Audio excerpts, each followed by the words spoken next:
My river project began with a walk along the stretch of the River Thames. I usually go to the beach next to the Oxo Tower and walk as far as I can before the tide gets too close. The photos show some of the things I find as I found them. I always wear gloves when I go mudlarking as I'm cautious about the bacteria in the river which can make you very sick. And that's also why everything gets really thoroughly cleaned before I do anything else. I bleach everything at least twice and scrub and then rinse it all before leaving it to air dry. I decided to try vacuum forming first as the foundry and ceramics were not open when we first started, and because I thought it'd be an easy way to generate work.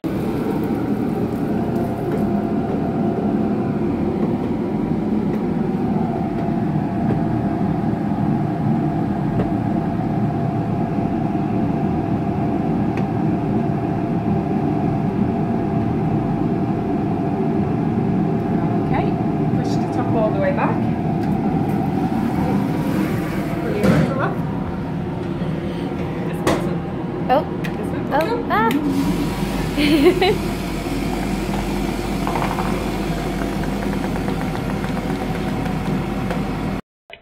It turned out it was harder than I thought it would be, and it took most of November to get the 4 finished pieces ready for the exhibition. I had to experiment with filling the driftwood and brick out with plasticine, because the plastic tries to fill in all the gaps and traps the objects inside. I didn't want that to happen because the objects were too heavy. It took a lot of attempts to get it right, but the rope came out well every time, except when the machine broke. Once the machine was repaired, I was able to take what I learned and make the final pieces, although the bottle is still trapped inside the vacuum form piece, which you can't see when it's on the wall, luckily. Whilst I waited for the machine to be repaired, I experimented with a macro lens from the Central Loan Store. I used this to capture close-up shots of the bones, and as I began photographing them, I also played with lighting using my phone torch to get clearer shots.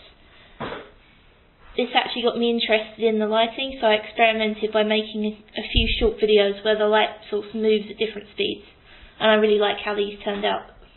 The first clip was my first attempt, which is of the whole bone, and that made me realise that I wanted to observe sections of the bones closer up, which is what I did for the rest of them.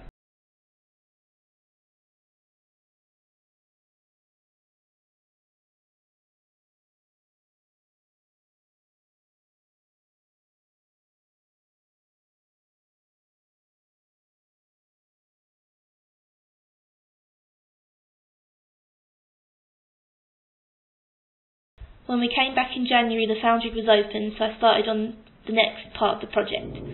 I started by selecting a few smaller bones to make a direct burnout mould with. The bones are set in plaster, and I then made wax channels to join them, which then join to larger wax tubes. You then have to layer up loads of grog, which is a special plaster mix, until it's thick enough to stand up. I then had to keep layering on the grog as I extended the wax tubes up. These then attached to a cup at the top, which is where the metal will get poured in eventually. The mould then has a plastic layer put around it and is filled with more grog.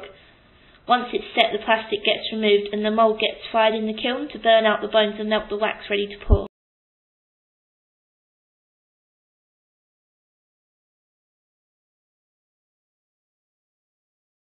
When I opened the mould, unfortunately the bones had not burnt out, and when I pulled them out they crumbled, so I couldn't reuse them, and that was really disappointing. Luckily, I'd also made 2 hot rubber moulds with 2 larger bones, so I've been using those to make multiple waxes, which then need to be sculpted further by hand. Basically, when you make a hot rubber mould, you have to fill in all the holes and some of the details with clay, so that you can actually get the bone out of the mould. So then these details and holes need to be worked back into the wax. Once I finish making those, they will be made into a large mould using the same process. The research side of this project is about colour and how its use reflects the racism and classism of the art world. So, where next for this project? I need to continue with my research, continue my work in the foundry, and begin working in the ceramic studio. My video game project is mainly research based currently. I've done some reading, I've made a Pinterest for references, I've played some video games as references, I've made a survey about gender representation and discrimination, and I've also mind mapped some of the characters. Going forwards, I need to get more responses on my survey, I need to interview some different kinds of women, and I need to find an illustrator and a games designer to partner with, as I cannot do this project alone.